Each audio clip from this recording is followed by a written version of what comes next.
Hey everybody, welcome back to Chris's Trains and Things. Today we have an awesome one for you. When you think of fast trains, you probably think of something like this.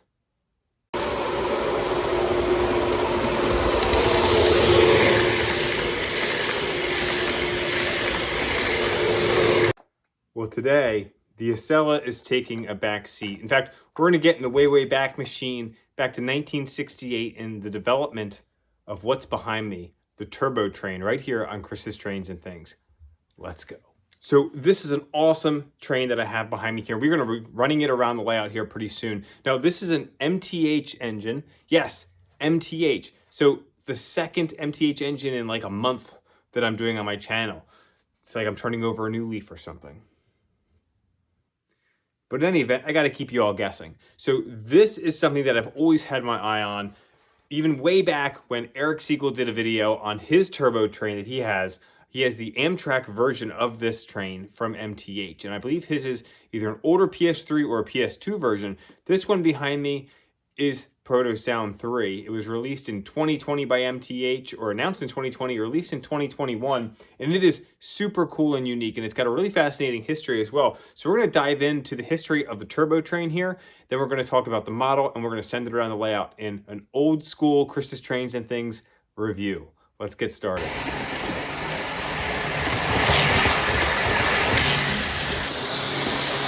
Let's go ahead and get started here. So this really was the train of the future. It was developed by an aircraft company, which you can probably tell from some of those sleek aerodynamic lines that it has. The turbo train was the first gas turbine powered locomotive in passenger service and operated in the United States from 1968 until 1976. Not only was it the first gas turbine locomotive, passenger locomotive, but it was the first with tilting technology. So that tilting technology, similar to the Acela, allowed the passenger cars and the powered dome cars, as these powered units were called, to tilt as they went around curves. That allowed this train to move through curves at 30 to 40% faster speeds than its predecessors without the passengers being disturbed. The turbo train was unique for many aspects, one being that the cars were set about 2.5 feet lower. You can see here how low this truck is and that you've had some streamlining around it. Well, that was carried all throughout the back of the locomotive as well. And because of that, it allowed it to move a little bit faster, kept that lower center of gravity as well. Now, if we scan here towards these two cars here, you'll see there's one wheel between each car. So that limited the amount of friction on the rails because there wasn't two separate trucks per car.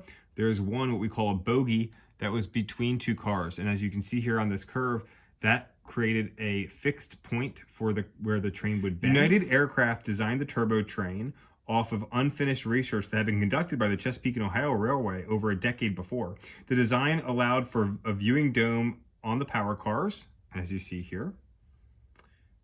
The design allowed for, with people sitting up here in the powered cars, as well as the three other main cars that would come with this. So you'd have the powered dome car, an intermediate car as it was called, and then another powered dome car, about 144 total passengers. The powered dome cars here, these were about 73 feet in length, and the intermediate cars, as we would call them in this articulated format, were just over or just under 57 feet in length. Now, the turbo train was built by Pullman in Chicago. They were sent east to the East Coast for service in late 1967. That began doing its tests, and in late 1967, during one of its tests, it was demoed and reached 170 miles per hour, breaking the record for a gas turbine land engine. The U.S. Department of Transportation released the turbo trains to the New Haven through a leasing agreement. Unfortunately, the New Haven was bankrupt at the time and was soon absorbed by the Penn Central, as you see here. Now, the Penn Central absorbed the contract as well as all of the New Haven service, and the PC, or the Penn Central, operated turbo trains along the Northeast corridor between New York City and Boston. With a top passenger speed of around 100 miles per hour, these trains could get the 144 people or more when service was increased, the 230 miles from New York to Boston in 3 hours and 39 minutes. Amtrak took over in 1971 and continued service until 1976. The turbo trains were also running in Canada, operated by Canadian National and then Via Rail through the 80s. Now, having mentioned travel times, I should mention the average Amtrak travel time today in 2023 from New York to Boston is about 4 hours and 25 minutes. So way to go, Turbo Train. So that's enough about the prototype. This model here from MTH was cataloged in 2020 and delivered in 2021. The base set includes 2 powered units, the powered dome cars you see here, and an intermediate car. And then there were extra intermediate cars or add-on cars that you could add to your set. The cars were detailed with figures inside, as you can see here, and as the train goes by. And these were programmed with ProtoSound 3, so you can operate it with your DCS system. And it has some great lighting as well. So you'll see a flashing Mars light on the front and indicator lights. That Mars light switches to red when you switch directions. So the rear facing car has a red light on the nose and the front car has a flashing Mars light. These engines do have some great sound. You've got dual speakers, one in the front and one in the rear powered unit. You have smoke stacks here that have smoke pouring out of them as it's moving around the layout. And the whining sound there just sounds really, really awesome. It's such a unique sound. Now, there are some fragile pieces on this train I do want to point out to you. Looking here between one of our powered dome cars and an intermediate car, you'll notice there is a gap here. Now, this is a rubber gasket. This pops right off, and then you can uncouple these cars. Coupling these is not the easiest thing to do because there's just that one floating bogie. You have to couple it in the in-between area here, and then there are these plastic pieces that come out through here, and they connect in these little hooks. These are very common to break off, and then if these break off and this plastic piece drags and hits a railroad tie, it's going to snap right off. In fact, the other side of this set that I have is missing 2 of these pieces for similar reasons as that. So you have to be really, really careful. Now, I have the base set as well as an extra intermediate or add-on cars for a total of 4 cars in this set, which is a great length, I think, for running this thing really nice and fast around the layout. I was super excited to find this in the Penn Central paint. I picked this up from the Allentown First Thaw show in February. Now, I was not at the Allentown show. In fact, I was at Disney running in the half marathon. And in fact, it was the day before the race. I was on a bus coming back from ESPN Wide World of Sports, picking up my race bib with my wife and our 2 friends. And I was perusing Facebook on my phone and saw someone posted a picture of this at Allentown. And so I messaged them back, and they happened to be from the Lancaster area. They said they'd go back on Sunday and check it out. And with the help of them being there and my buddy John being on the phone, we were able to get this purchased through 2 proxy buyers. And then I picked it up at the Lower Susquehanna Valley Modular Club's clubhouse just the other weekend. So really happy to have this in my collection. I can't thank Chris and John enough for their help in making this happen. Now, I would like to add the Canadian National or Amtrak versions of this. So if you have a PS3 version of the Turbo Train in either of those road names or know someone that has one that would be willing to part with it, please send them my way, because I would like to add some of the other options that MTH came out with when they released this in Proto 3. That's enough of me talking. Let's fire this thing up, and we're going to send it around the layout. We'll listen to some of the PFA sequence as well, because MTH always does a fabulous job with that. And thank you all so much for watching. Hit that subscribe button before we fire this thing up. Go ahead and click well, you don't have to click there, but click down below and subscribe to the channel. Leave me a comment. What are your thoughts on this funky looking train? It is just fast and mean looking and totally futuristic. So happy to have it as part of my growing eclectic collection.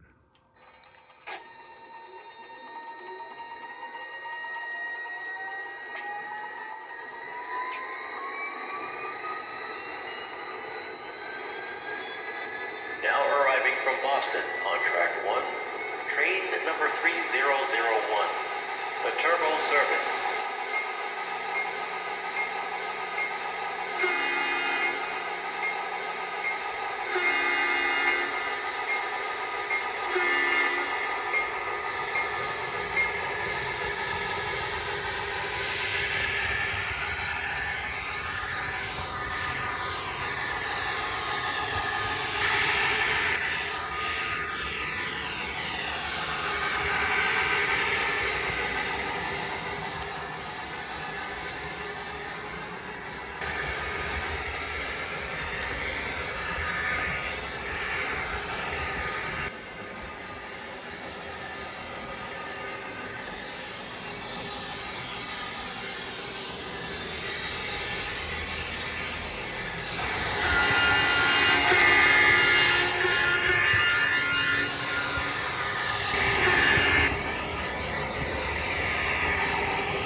Smile!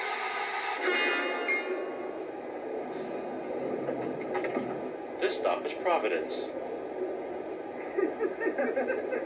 I take your baggage. Thank you. Ticketed passengers only. Be careful on the steps. Thank you, sir.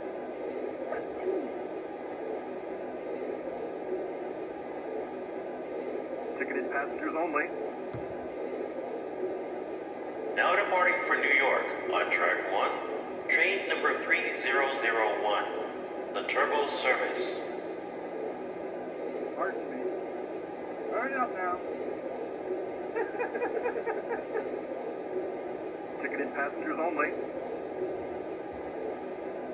Let's get that baggage loaded.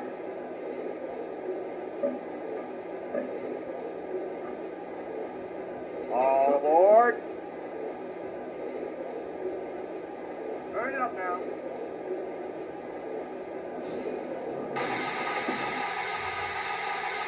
Is she ready to go? We're ready to move.